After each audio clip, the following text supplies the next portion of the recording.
Hey, it's Samantha Hartley of the Profitable Joyful Consulting Podcast. This is season 9. It's our first episode of season 9, and I'm delighted to welcome you to this season. The theme for this season is You Are the brand called you.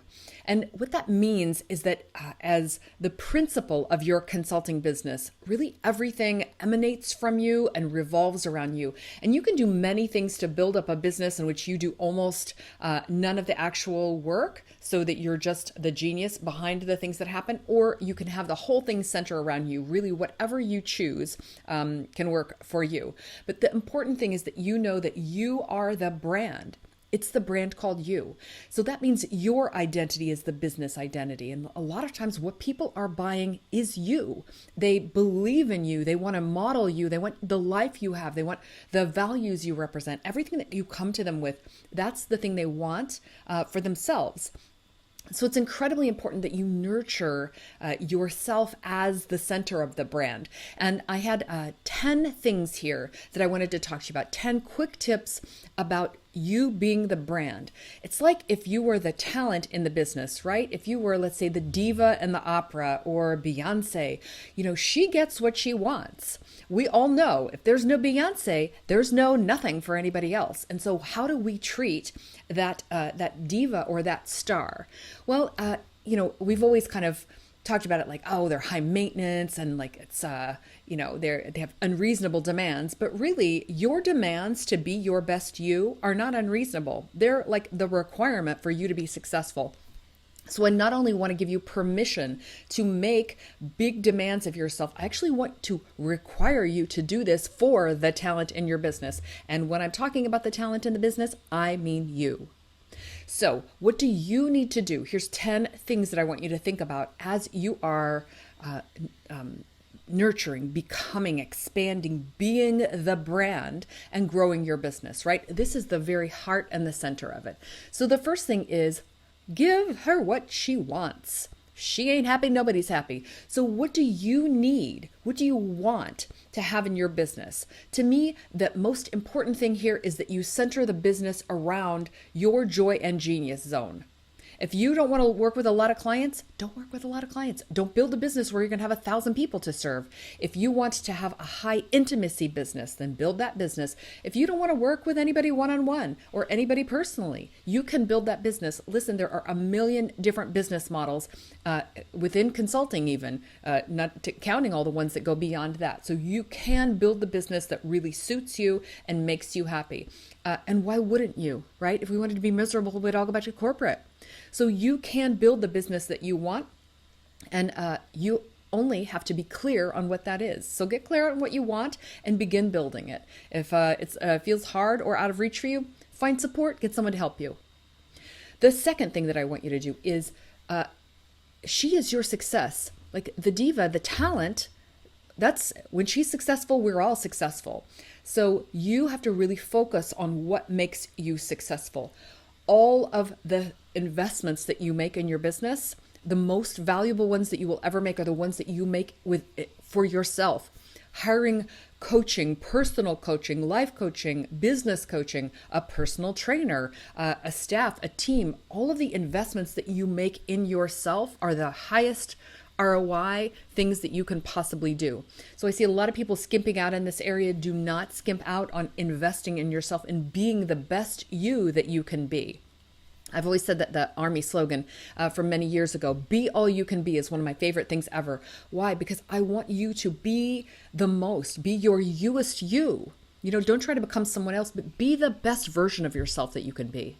Now, the third thing you've heard me talk about endlessly, but that talent, she needs self-care. We need to take care of her. Sometimes she gets so preoccupied with running the business that she forgets to take care of herself. So what can we do to support her? Well, you need to put in a schedule that provides self-care. So she can't work too much. She can't work in times when she's not at her best. So If you just want to rest on the weekends, don't work weekends. If you love working on Saturday mornings, then swap it out for, let's say, Monday mornings. So create a schedule that provides self-care for you, the talent in your business. Go ahead and schedule those vacations, schedule time off. Put buffer days on each side of your travel so that you're taking care of yourself. Get massages, get, again, personal trainer. Who else do you maybe need to support you? A chef, housekeepers, whatever you need so that you can really take care of yourself. Things that I've loved to do have been, spa treatments, spending time with friends. Remember them? A lot of business owners, they get so immersed in the business, they have time for the business and then the family, because we can't neglect our families officially, right? But then there's the friends outside of there, the people who you love and who you have a great time with, and they can sometimes feel optional. So don't let anything like that happen. Read books, go to the theater or the art museum or things that make you happy, whatever that is. Make sure that there's time in your life for that.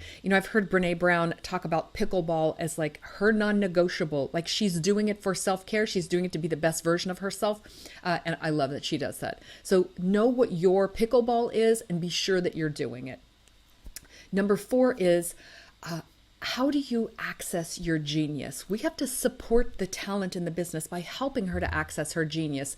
So maybe you talk that out with someone. And in that case, you need to have people who are either part of your business or who are on call that you can talk through your ideas. Maybe it's walking idea generation and thinking. Maybe it's you do it like while you're sleeping. So you kind of think on some things and then you sleep.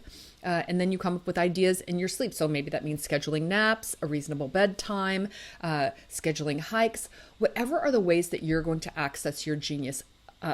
Provide for it. We fail to the level of our habits and our systems. So make sure that you don't have to find time to generate ideas, but that there is regularly in your schedule time to come up with ideas and to do it in a way that it comes naturally to you.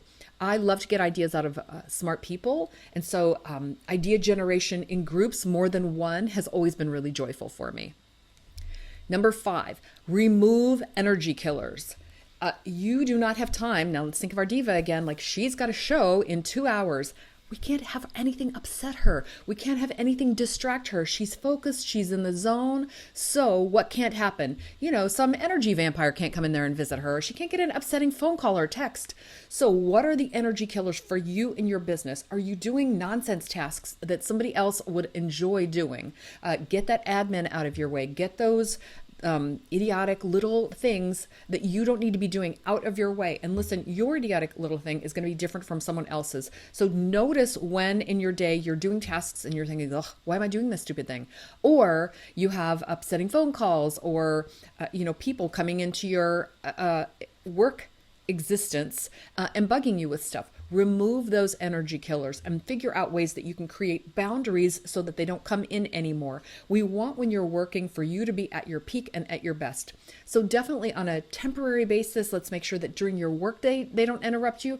But ongoingly, I'd love for you to edit energy killers out of your life in general. Again, this might mean bringing in people who do things for you, like a chef, a housekeeper. Especially if you're working from home, it can really help you to have a physical environment that supports you being able to focus and be your best. So think about the things that drain your energy, whether they're tasks in the business or things in your atmosphere or people, and figure out how you can edit them out of your life.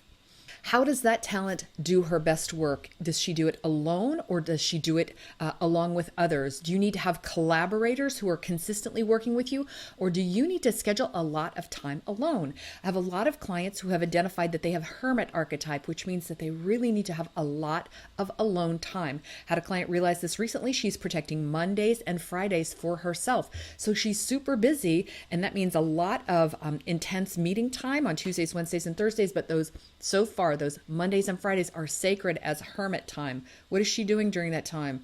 None of anybody's business. She's working on herself. She's working on her own ideas. She's working on anything that needs to be done when she's by herself. So think about, for you, do I do my best work when I'm by myself? Or like some people, do you go nuts when you're on your own and you really want to work collaboratively? So get some team members. Again, I talked about ideating together with people. Hire them or have them together with you.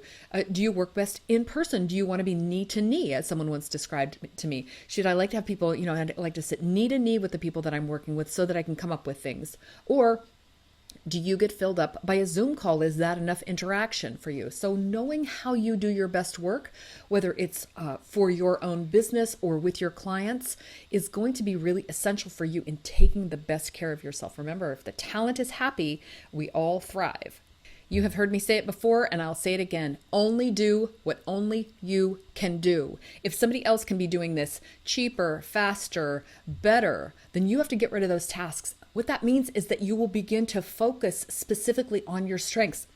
You'll take away anything that is wasting your time or that's just not a good use of your time. When you only do what only you can do, you really discover like the latest innovation within your own thinking, and it really helps you to expand, to be on the cutting edge of your own genius, your own innovation, bringing through ideas. And that's a really exciting place to be. And you can't do it if you're back here doing stuff that you're like, you know what, I've done this 1,000 million times. I can get rid of this and give it to somebody else. That doesn't mean that your genius isn't in repetition. I have a colleague who does a lot of his own trainings, even though it's teaching the same thing over and over again. He's facilitating a process that helps his students to get a certain result. And he loves doing that thing. Could anybody else do it? Not as joyfully and in his genius as he can do it. So I want you to think about that. What is your thing that only you can do? Just remember, only do what only you can do and leave all of the rest to somebody else. Now, when you talk about the talent for number 8, you want to promote her in her best light. Talk about her strengths, the things that she's great at, her assets. You really want to present her as she is on her best day. Now, on not our best day, do we sometimes have some less than ideal qualities? We do. But your brand is you on your best day. And when you're working with perfect clients, you bring out all of your own best qualities. Now, when should we mention faults? I think it's helpful to mention faults or anything that we've overcome as a way to help our audience to identify with us. You are a real person. You have some moments like that. But a lot of times it's best to present a thing as we've overcome it. So, for example, maybe you struggled with a fear of getting up and speaking in public, and then you learned to think differently about that process. You reframed it for yourself as really serving instead of standing up in front of people. And when you took your focus off of them and put it onto you, you were able to shine and be your best self. So that kind of story of overcoming those limitations is the kind of faults that you want to share. Otherwise, you want to emphasize those positive qualities. Now, there are strategic times in stories when you want to do those revelations of things that you've overcome. But for the most part, you want to present the talent in her best light and be conscious that you're consistently doing that so that when others see the brand, they always see it presented in its best light. That leads me to number 9, which is set her up for success. You want to set the talent in the business up for success. Don't put yourself in situations that bring out anything less than your best. That means working with perfect clients. That means pre-writing or preparing anything that you need to post on social media. It means planning in advance, finding support for yourself so that you're never, hanging out, vulnerable, not supported, or struggling with anything that you're working on. It is important for you to be intentional about the things that you're doing so that you can then be successful. When you think about how to set your clients up for success, it also is a corollary of that you set yourself up for that success too. So don't put yourself in situations where you might fail. Now, I don't mean don't try things that might not work out, but when you're doing client work, don't take on clients that you feel like, I don't think this is going to work out, or this might be a struggle, or, well, I'll probably learn something, but this could go. Like, really make sure you're going to do work that you're going to be able to write about and shout about later. Fair enough? finally, number 10 is mystique. I want you to nurture mystique in your brand. And what do I mean by that? Like every brand has a little bit of je ne sais quoi. It has a quality that is not like anyone else. It's often hard to describe or hard to put your finger on. And if you think about the best divas, like the best talent that an entire business revolves around, you'll very often think like there's something about them that like, what is that? Like they have that X factor. These X factor, mystique, je ne sais quoi, these are all ways to describe that they have just star power. They have a little something that is different from everyone else. I want you to know that you have that too. I want you to think about what it is and how you can be it, acknowledge it, bring it out of yourself. I'm not saying to talk about it. These je ne sais quois, they don't do better when we name them. But just know that there is a something about you that is magical. And that is what your perfect clients are attracted to. They want to be around that thing that makes them believe that you can do for them what you promise. It makes them excited to interact with you. It makes them proud to kind of share the information that they're working with you. That's that mystique is the thing that makes you absolutely unique in all the land. So these are my 10 tips for nurturing the talent in the business, for really activating and bringing forward the brand that is you. And I hope you found them helpful. And as we go through this season, I'm going to expand on several of these, sometimes with guests. And we're going to look at all of the ways that the brand called you can be nurtured, lifted up, expanded, and turned into something that is going to be for you a profitable and joyful consultancy. Thanks. Thanks for watching. I'd appreciate if you'd like this episode, and if you enjoyed the show, why not subscribe? Be sure to click the bell to get notified when new episodes drop.